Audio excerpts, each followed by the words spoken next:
As we begin a new initiative called Breaking Free, we're taking a look at ways to escape as well end domestic violence. And sometimes victims of domestic violence don't know where to turn for help. Joining us right now is Heather Bellino, the CEO of the Texas Advocacy Project. Heather, thanks for taking time this afternoon. Thank you so much for having me. Sure. Let's jump right in. What is the state right now of domestic and intimate partner violence here in the state of Texas? Well, unfortunately, 1 in 3 people will be a victim or will know somebody in their immediate family of domestic violence. So it is still a very prevalent, very dangerous problem in the state of Texas and throughout the country and the world, basically. Looking at those numbers statewide, zeroing in, how does it look in the Houston area, Southeast Texas, compared with the rest of the state? There's a lot of different data that's coming out right now, but I think the most recent information I can point to is that from Texas Council on Family Violence. There were 204 people that were killed due to domestic violence in the state of Texas, and sadly, 46 of those deaths occurred in this area.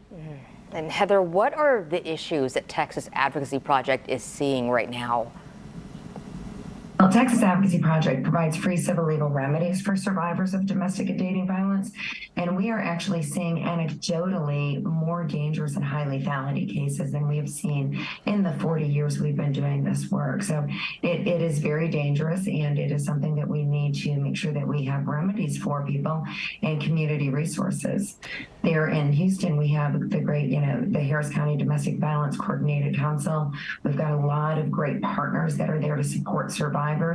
And, we're just working alongside everybody to make sure that these survivors get the civil legal remedies like protective orders that they need in order to have long-term safety.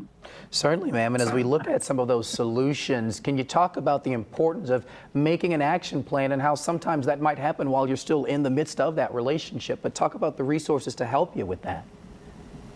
Well, it is very important to have an action plan and a safety plan and to work with professionals who know how to help guide you through those waters to help you navigate that system. Because you must have things like your documents, your license, your children's immunity card, all of these things, but you also need to be safe while you're still in the home.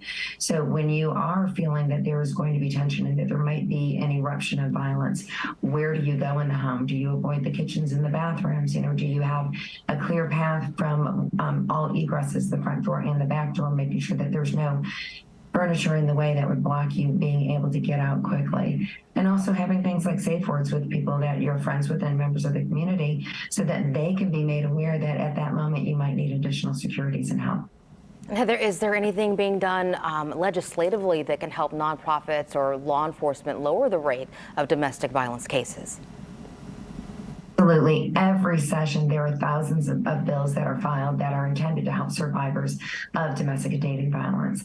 This year, there's quite a few of them on the docket, not the least of which are to continue being able to have virtual hearings for protective orders. There's legislation out there to make sure that conditions of bond are entered into TCIC. There are so many different things that we can do to tweak the system to make sure that the survivors' voices are heard and that they are strengthened in order to give them the long-term safety that they need. So the systems need to work together, and we need to listen to survivors about what really will move the needle for them and their safeties. We appreciate all that you do for so many. Heather Bellino, the CEO of Texas Advocacy Project, thanks for joining us today and helping us spread that awareness. For having me and for shining a light on this important cause. We appreciate you. Thank you. Thank you, ma'am. And as we continue our reporting and our advocacy here, we do invite you to head to click2houston.com/domestic violence for more resources. We also have a look at the new initiative we're doing this week on escaping and ending domestic violence.